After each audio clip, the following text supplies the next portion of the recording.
I found my fiance's pros and cons list about me before our wedding. 2 weeks before my wedding, I found a pros and cons list about me on my fiance's laptop. I wasn't snooping. Mark had asked me to print the seating chart while he ran to grab takeout. His laptop was already open on the dining table. I moved the mouse, clicked the wrong folder, and there it was. Marriage decision. Personal. The name hit me like a slap. I told myself to close it. Instead, my hand opened it. The first thing I saw was my name. Under pros, there were bullet points that weirdly read like a performance review. Loyal, responsible, good with money, supportive of my career, will be a good mother. It stung, but I kept reading. Under cons was where my stomach dropped. Not as exciting as past relationships. Can be judgmental. Not very adventurous. Talks too much about work. Might hold me back from big risks. Don't feel that crazy in love feeling anymore, more like comfort. My vision blurred. Not as exciting. Don't feel that crazy in love feeling anymore. This was the man who'd cried when he proposed, who told me I was his best friend, who'd picked our venue because this is where I knew you were it for me. I heard his key in the lock and snapped the laptop shut so hard it clicked. I must have looked insane, standing there gripping the chair because he froze. "Hey, you okay?" he asked. I said I was fine, but my voice came out too bright. We ate in front of the TV. He talked about his day. I nodded at the right times, hearing only those lines echoing in my head. That night, in bed,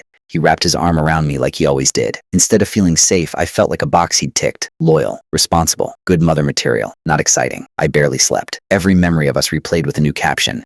He chose me because I was practical. The next morning, I called in sick. When Mark left for work, I reopened the file. It was longer than I'd realized. At the bottom was the part that hurt most. Marriage equals sign stability, shared goals, aligned values. But is it enough if the spark isn't crazy strong? Am I settling? Or is this just what real love looks like? My hands shook. I had been engaged for 8 months, planning a wedding with a man who was still asking himself if marrying me was settling. By noon, I had convinced myself there had to be some explanation. Maybe it was old. Maybe it was from before he proposed. I searched the file properties. Created 3 months ago. 3 months. We were already booking vendors. He'd already called me his future wife in front of everyone we loved. Something inside me snapped from hurt into a strange, cold clarity. I wasn't going to walk into a marriage knowing my husband had written not exciting enough, under cons like he was choosing a car. When Mark came home that night, I was waiting at the table with his laptop open between us. "Sit," I said. My voice didn't sound like mine. "We need to talk." He looked from me to the screen and went pale instantly. "You opened it." "Yes," I said. "And now you're going to explain why you're marrying someone you wrote might be holding you back." He sank into the chair,